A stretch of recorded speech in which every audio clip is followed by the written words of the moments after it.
গরমের সবজির দাম আকাশ ছোঁয়া। গেল সপ্তাহের তুলনায় দাম বেড়েছে শীতের সবজি বাঁধাকপি, ফুলকপিরও। এখনও নিম্ন আয়ের ক্রেতার নাগালের বাইরে লেবুর দাম, তবে স্বস্তি আছে ডাল, চিনি, ভোজ্য তেলে। হাতের নাগালে ডিম এবং মুরগির দরও। রাজধানীর বাজারে নিত্যপণ্যের দাম নিয়ে ক্রেতা বিক্রেতাদের মধ্যে রয়েছে মিশ্র প্রতিক্রিয়া। এক সপ্তাহ আগেও লেবু কিনছি 25 টাকা, তাহলে তখন লেবু কম নাই। পণ্যের দাম নিয়ে মুখোমুখি ক্রেতা বিক্রেতা বলছেন গেল বছরের তুলনায় কম সবজির দাম, আর ক্রেতার ক্ষোভ দাম আকাশ ছোঁয়া। একটা লেবু কিনতে পারিনি আমি এই রমজান মাসে, একটা লেবু কিনি না, এই দাম বেশি দেখে। ক্রেতার যত ক্ষোভ তার প্রায় সবটাই সবজির দাম নিয়ে। রমজানের শুরুতে লাগামহীন বেড়েছিল লেবুর দাম, যা এখনো চড়া। বিক্রি হচ্ছে আকার ভেদে 60 থেকে 120 টাকা হালি।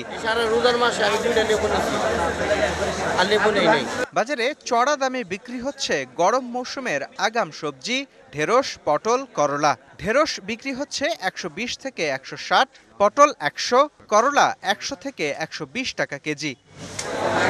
যমুনা ইলেকট্রনিক্স ঈদে ডাবল খুশি অফার সিজন 3, যে কোনো পণ্য কিনলেই পাচ্ছেন নিশ্চিত ঈদ উপহার। মৌসুম শেষ হওয়ায় দাম খানিকটা বেড়েছে শীতের সবজি, বাঁধাকপি, ফুলকপিরও। টমেটো ও গাজর 30 থেকে 40 টাকা, আর শসা 60 থেকে 80 টাকা কেজি। ফুলকপি এগুলো কত 10 টাকায় কিনছি, এই বছরে 10 টাকায় কিনছি, এখন একটা ফুলকপি 50 টাকা। ভেন্ডি আছে, কলার দেড়টা লাগে 160 টাকা, আর কারণ বাজারটা 120 টাকা। বেগুন আছে 80 টাকা কেজি। নতুন নামতেছে, এগুলোর দাম এখন অতিরিক্ত বেশি। সবজির দর নিয়ে ক্ষোভ থাকলেও ক্রেতার সন্তুষ্টি আছে ডাল, চিনি, তেলের দাম নিয়ে। গত শুক্রবারের তুলনায় আজকে একটু ইমপ্রুভ হয়েছে, কিছুটা পাওয়া যাচ্ছে এখন সয়াবিন তেল, আগে তো একেবারে পাইনি। গতবার রমজানে ছোলা ছিল 140 টাকা, এবার 110 টাকা। চিনি ছিল 140 টাকা, 120 টাকা পাওয়া যাচ্ছে এখন। গত বছরের তুলনায় সবজি বলেন, মাছ, মাংস সবকিছুর দামই অনেক বেশি কমই মনে হচ্ছে। বাজারে গেল সপ্তাহের 120 টাকা ডজন দরেই বিক্রি হচ্ছে ডিম। ব্রয়লার 200 আর সোনালী মুরগি 300 থেকে 330 টাকা কেজি। শুধু যে ডিম মুরগি কম দাম বাজারে তা না, এইবার রোজার মাসে সমস্ত জিনিসপত্রের দাম সহনশীল।